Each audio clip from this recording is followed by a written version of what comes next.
Welcome to the LOViT 100 pre-race meeting.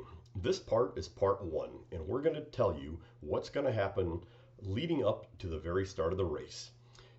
This part is sponsored by Mountain Harbor, our hosts, and Rave Graphics. Our best information is always found at www.runlovit.com. But let's get into what Friday is going to look like. We're going to open packet pickup at East Cove Pavilion, right on the property of Mountain Harbor, and it's going to open 2 p.m. We'll be open till 7 p.m. This is where runners can get checked in. You can visit with some fellow runners. We'll get you your swag, and this is where we're going to drop our drop bags to be delivered to the different aid stations. Our director, B. Mickelson, will be there along with some of our LOViT team members. You can hang out and visit. Beautiful view of the lake, very nice piece of property. Hope you'll have a few minutes you can spend there, relax, a little bit of the calm before the storm.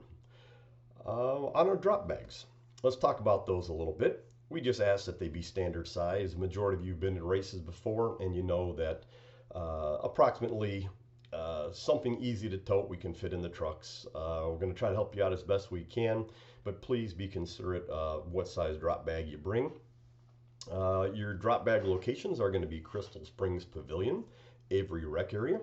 That is for the 100-mile and 100K runners. You will pass both of those twice on the east end of our course. And for the 100-milers only, they will be passing the Tompkins Bend aid station twice, much later in the race, and they will have a drop bag location for that also.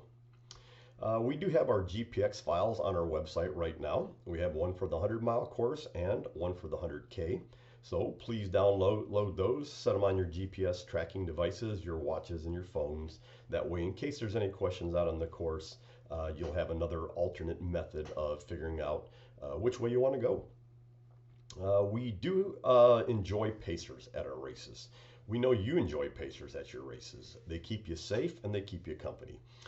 So what we're going to do is we're going to allow them to join you, but we do ask one favor. Please have them sign a pacer waiver form. You can do that right at check-in, and you can get your bibs and get them to your pacers ahead of time, or you can have the pacers sign up at the aid station where they are going to start with you. Any of our crewable aid stations are okay for that. That would be Brady Mountain Road the second time through, Crystal Springs Pavilion the second time through, Charlton the second time for the 100-milers, and Charlton, which is the first time for the 100K runners. If they can sign those forms, they'd be glad to be treated as our guest out on the course and are welcome to anything our aid stations have to offer, because we need to take care of our pacers just like we take care of our runners. A couple other questions we sometimes get. Are trekking poles allowed? And absolutely they are. Most runners don't use them. Our mountains aren't that steep, but if they aid you, we have no problem with you carrying trekking poles out there.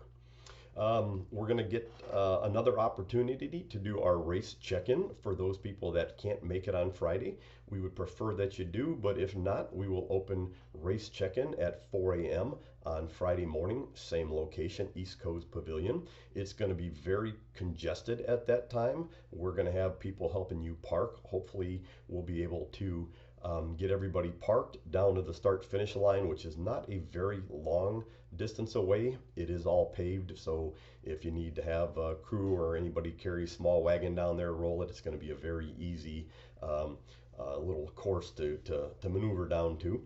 Also, we will be starting our race promptly at 6 a.m., so be ready to go.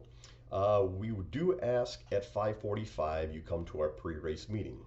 Now, our LOViT team is consisting of all ultra runners. We know that the last thing you want to do is waste those last few moments before the race hearing a very long pre-race meeting. So I will be delivering the pre-race meeting. It will be, if I have my way, less than 3 minutes long, with only the necessities you need to know to help you navigate the course.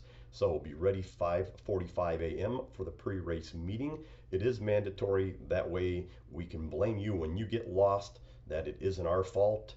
That was a joke. Nobody's getting lost on our course.